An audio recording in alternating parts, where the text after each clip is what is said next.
Hi friends, it's Ajit and welcome to Top 5 Wednesday. Top 5 Wednesday is hosted by Sam from Thoughts on Thumbs, who you should definitely check out. I will have a link to her channel in the description, as well as the Goodreads group. Note that while you're watching this video, I am in the middle of exams, which means I'm probably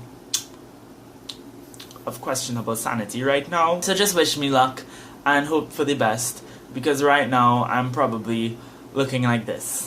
Anyways, today's Top 5 Wednesday topic is the top 5 books that we finally want to read in 2017. So I'm assuming this basically means books that are long overdue, that we've had for a long time, or that we've had in mind for a long time, that we are finally going to read in 2017. The first book for me is none other than The Casual Vacancy by J.K. Rowling. I have been holding off on this book for so long. I don't know why, but I think it's because I'm slightly intimidated by this book, which doesn't particularly make sense considering that I've read the Harry Potter series with ease, and although I know this is not the Harry Potter series and it's written for a different audience, I don't think it will be that much of a contrast in terms of the way J.K. Rowling writes. But I do feel though that I want to listen to the audiobook instead of read it, because I know that I want to read some more audiobooks next year and I'm not quite sure which ones I want to read, so I think this might be a good idea, especially since I'm intimidated for some reason by the writing. The next book is a book that I DNF'd in summer of 2015, that is Land of Love and Drowning by Tiffany Yannick.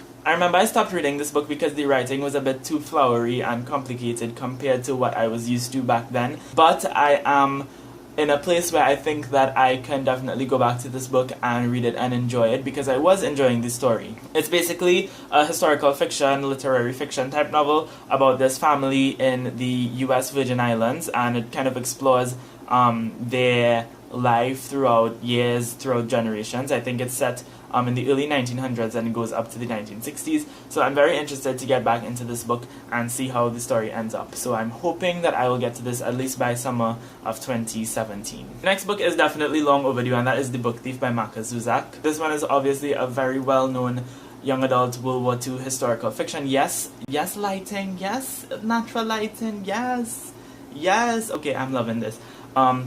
World War II historical fiction about this girl named Lizel who steals books. This book does deal a lot with dark themes like death and war. I don't know much more beyond that other than it's like one of the most popular books ever. I have been wanting to read this book for years. I've owned it for almost 2 years. I've been quite intimidated by this book as well, but I just need to get over that and finally read it and not stop letting my mind get in the way of me enjoying life. The next book is also a very popular title that is kind of a shocker that I haven't read yet, and that is Jane Eyre by Charlotte Bronte.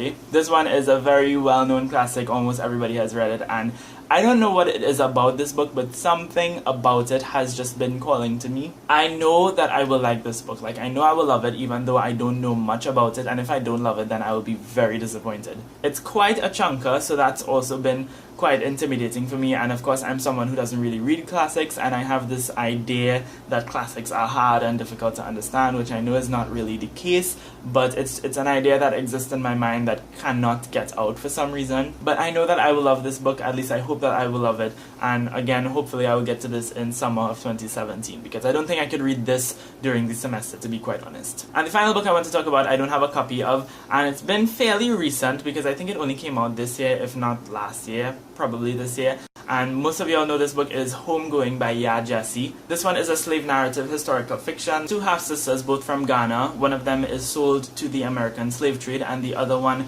remains in Ghana and is married off to, I believe, a wealthy, affluent person. It follows these two women and their children and their children's children and their children's children up to modern day. So it's basically comparing these two lines of families and their experience, and I believe it explores obviously the African life in Africa as well as in the African diaspora in America. So very excited to read this book. Everybody has raved and ranted about this book for the past couple months, and I feel like it's something that I'm going to absolutely adore. So hopefully I will secure a copy of it next year and enjoy it as much as everyone else has. But that is it for Top 5 Wednesday. If you've read any of these books, I would love to know your thoughts in the comments down below, especially since I haven't read them and since I, very much want to. Anyways, thank you so much for watching this video. I hope you all have a lovely day, and until next time, inshallah, keep reading.